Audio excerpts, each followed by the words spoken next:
നിങ്ങൾ ഈ രൂപത്തിലാണോ വാട്സപ്പ് ഉപയോഗിക്കുന്നത് എങ്കിൽ ഇനി മുതൽ നിങ്ങൾക്ക് വാട്സപ്പ് ഉപയോഗിക്കാൻ സാധിക്കില്ല. അതായത് നിങ്ങൾ വാട്സപ്പ് രജിസ്റ്റർ ചെയ്തിട്ടുള്ള ആ ഒരു സിം കാർഡ് നിങ്ങളുടെ മൊബൈലിൽ ഇല്ല എങ്കിൽ നിങ്ങളുടെ വാട്സാപ്പ് ഓട്ടോമാറ്റിക്കായിട്ട് കട്ടാകും. വാട്സാപ്പ് മാത്രമല്ല, വാട്സാപ്പ്, ടെലിഗ്രാം, സ്നാപ്ചാറ്റ്, അതായത് മൊബൈൽ നമ്പർ വെച്ച് നിങ്ങൾ രജിസ്റ്റർ ചെയ്തിട്ടുള്ള എല്ലാ മെസ്സേജിങ് പ്ലാറ്റ്ഫോമും ഇതുപോലെ ലോഗ് ഔട്ട് ആകും. പിന്നെ നിങ്ങൾ ഉപയോഗിക്കണമെങ്കിൽ അതേ സിം കാർഡ്, അതേ നമ്പർ നിങ്ങളുടെ അതേ മൊബൈലിൽ തന്നെ നിങ്ങൾ ഇൻസേർട്ട് ചെയ്തിരിക്കണം. ഗവൺമെൻറ്റിൻ്റെ പുതിയ നിയമം ഇപ്പോൾ തന്നെ പ്രാബല്യത്തിൽ വരാൻ പോവുകയാണ്. അപ്പോൾ നമുക്കറിയാം, വാട്സാപ്പ് നമുക്ക് രജിസ്റ്റർ ചെയ്യണമെങ്കിൽ വേറെ ഏതെങ്കിലും മൊബൈൽ നമ്മൾ ഇൻസേർട്ട് ചെയ്തിട്ട് വാട്സാപ്പ് രജിസ്റ്റർ ചെയ്യുമ്പോൾ വരുന്ന OTP, ആ കോഡ് നമ്പർ മറ്റൊരു മൊബൈലിൽ നിന്നും നമുക്ക് ഇതിലേക്ക് എൻ്റർ ചെയ്ത് കൊടുത്താൽ മതി. വാട്സാപ്പ് ഇവിടെ രജിസ്റ്റർ ആവും. അതുപോലെ തന്നെ കണ്ടിന്യൂ ആയിട്ട് നമുക്ക് വാട്സാപ്പ് ഉപയോഗിക്കാൻ സാധിക്കും. പല ആളുകളും അങ്ങനെ ഉപയോഗിച്ച് വരുന്നുണ്ട്. അതുപോലെ തന്നെ സിം കട്ടായവരുണ്ട്. സിമ്മൊക്കെ കട്ടായിട്ടുണ്ടാവും, പക്ഷേ വാട്സാപ്പ് നമ്മൾ ഉപയോഗിക്കുന്നുണ്ടാവും. അങ്ങനെയുള്ളവർക്കൊക്കെ പണി കിട്ടും. അപ്പോൾ നിങ്ങൾ ഇനി വാട്സാപ്പ് ഉപയോഗിക്കുന്ന സിം കാർഡ് അതേ മൊബൈൽ തന്നെ നിങ്ങൾ ഇൻസേർട്ട് ചെയ്ത് വെക്കുക. ഇതിൽ ഒരുപാട് ഉപചോദ്യങ്ങൾ വരാൻ ചാൻസ് ഉണ്ട്. അതായത് വാട്സാപ്പ് വെബ് ഉപയോഗിക്കുന്നവർ, അതുപോലെ തന്നെ ടെലിഗ്രാം വെബ് ഉപയോഗിക്കുന്നവർ, അവർക്കൊക്കെ എന്ത് സംഭവിക്കും? കാരണം വാട്സാപ്പിൻ്റെ QR കോഡ് സ്കാൻ ചെയ്തിട്ടായിരിക്കും സിസ്റ്റത്തിൽ ഉപയോഗിക്കുന്നുണ്ടാകുക, അതുപോലെ തന്നെ ടാബുകളിൽ ഉപയോഗിക്കുന്നുണ്ടാകുക. അപ്പോൾ അവർക്കൊക്കെ എന്ത് സംഭവിക്കുമെന്ന് ചോദിക്കാൻ ചാൻസ് ഉണ്ട്.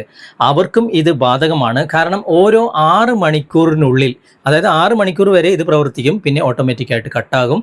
പിന്നെയും നിങ്ങൾ QR കോഡ് സ്കാൻ ചെയ്തിട്ട് വെബ്, വാട്സപ്പൊക്കെ ഉപയോഗിക്കേണ്ടി വരും.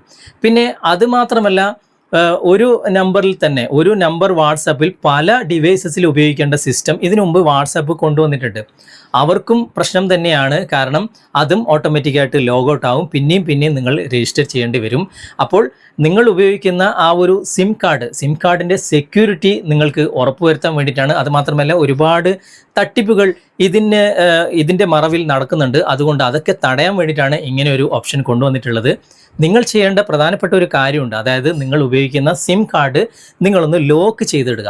കാരണം നിങ്ങളുടെ മൊബൈൽ നഷ്ടപ്പെട്ട് കഴിഞ്ഞാൽ ആ ഒരു സിം കാർഡ് എടുത്തിട്ട് മറ്റൊരു മൊബൈലിൽ അവർക്ക് ഈസി ആയിട്ട് വാട്സാപ്പ് രജിസ്റ്റർ ചെയ്ത് ഉപയോഗിക്കാൻ സാധിക്കും. അത് ഉപയോഗിക്കാതിരിക്കണമെങ്കിൽ ആ സിം കാർഡ് ഓപ്പൺ ചെയ്യാൻ കഴിയാത്ത രൂപത്തിൽ നിങ്ങൾ ലോക്ക് ചെയ്തിടണം. വളരെ ഈസി ആയിട്ട് നമുക്ക് ചെയ്യാൻ സാധിക്കും. പലരും ശ്രദ്ധിക്കാത്ത ഒരു കാര്യമാണ്. അത് ഞാൻ ഇന്നത്തെ വീഡിയോയിൽ കാണിക്കുന്നുണ്ട്.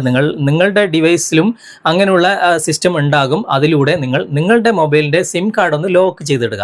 ഓക്കെ, അപ്പോൾ അതെങ്ങനെയാണ് നമുക്ക് തുടർന്ന് വീഡിയോ കണ്ട് മനസ്സിലാക്കാം. പെട്ടെന്ന് തന്നെ നമുക്ക് വീഡിയോയിലേക്ക് പോകാം. അതിനായിട്ട് മൊബൈലിൻ്റെ സെറ്റിങ്സ് ഓപ്പൺ ചെയ്യുക.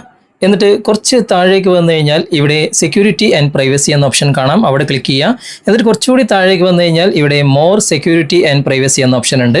അത് നിങ്ങൾ സെലക്ട് ചെയ്യുക. എന്നിട്ട് കുറച്ച് താഴേക്ക് വന്നു കഴിഞ്ഞാൽ ഇവിടെ സിം കാർഡ് ലോക്ക് എന്ന ഓപ്ഷൻ ഉണ്ട്. അവിടെ ക്ലിക്ക് ചെയ്ത് കഴിഞ്ഞാൽ നിങ്ങളുടെ 2 സിം ഉപയോഗിക്കുന്നെങ്കിൽ 2 സിമ്മും കാണാൻ സാധിക്കും. ഇനി അങ്ങനെ നിങ്ങൾക്ക് കാണുന്നില്ല എങ്കിൽ മൊബൈലിലെ സെറ്റിങ്സ് ഓപ്പൺ ചെയ്തിട്ട് ഇവിടെ സെർച്ച് ബാറിൽ ലോക്ക് എന്ന് നിങ്ങൾ ടൈപ്പ് ചെയ്ത് കൊടുക്കുക. ലോക്ക് എന്ന് ടൈപ്പ് ചെയ്ത് സെർച്ച് കൊടുത്തു കഴിഞ്ഞാൽ കുറച്ച് താഴേക്ക് വന്നു കഴിഞ്ഞാൽ ഇവിടെ തന്നെ നിങ്ങൾക്ക് കാണാൻ സാധിക്കും സിം കാർഡ് ലോക്ക് എന്ന ഓപ്ഷൻ. അവിടെ ക്ലിക്ക് ചെയ്ത് കഴിഞ്ഞാലും ഈ ഓപ്ഷൻ നിങ്ങൾക്ക് കിട്ടും.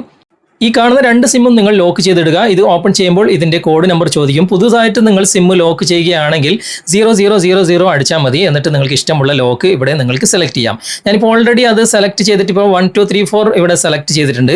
എന്നിട്ട് ഞാൻ ടിക്ക് മാർക്ക് കൊടുക്കുകയാണ്. അതിപ്പോൾ ഓപ്പൺ ആയിട്ട് വന്നിട്ടുണ്ട്. ഓക്കെ, ഇനി നമുക്കത് ചേഞ്ച് ചെയ്യണമെന്നുണ്ടെങ്കിൽ ഇവിടെ ചേഞ്ച് എന്ന ഭാഗം ക്ലിക്ക് ചെയ്തിട്ട് ആ 1 2 3 4 അടിക്കുക. എന്നിട്ട് നമുക്ക് ഇഷ്ടമുള്ളത് നമുക്ക് മാറ്റി കൊടുക്കാം. ഓക്കെ, അങ്ങനെ നിങ്ങൾ 2 സിമ്മും ലോക്ക് ചെയ്തിടുക. ഓക്കെ, അങ്ങനെ ലോക്ക് ചെയ്തിട്ട് കഴിഞ്ഞാൽ ഇനി ആ ഒരു ലോക്ക് നമ്മൾ ഓഫ് ചെയ്യണമെങ്കിൽ പോലും നമ്മൾ നേരത്തെ കൊടുത്ത ആ ഒരു പിൻ നമ്പർ എൻ്റർ ചെയ്യാതെ ലോക്ക് നമുക്ക് ഓഫ് ചെയ്തിടാൻ സാധിക്കില്ല. കണ്ടോ, പിൻ നമ്പർ ചോദിക്കും.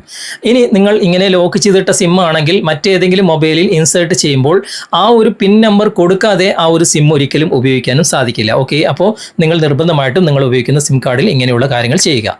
അപ്പോൾ ഗവൺമെൻറ്റിൻ്റെ ഈ ഒരു തീരുമാനത്തെക്കുറിച്ചുള്ള നിങ്ങളുടെ അഭിപ്രായം തീർച്ചയായിട്ടും നിങ്ങൾ കമൻറ്റിൽ അറിയിക്കാൻ മറക്കരുത്. അതുപോലെ തന്നെ ഈ ഒരു വീഡിയോ നിങ്ങൾക്ക് ഉപകാരപ്രദമായിട്ടുണ്ടെങ്കിൽ നിങ്ങളുടെ കൂട്ടുകാരിലേക്കും വീഡിയോ ഷെയർ ചെയ്തെത്തിക്കുക.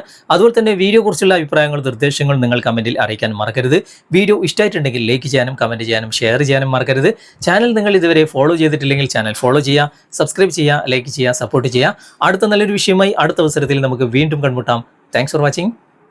ബൈ.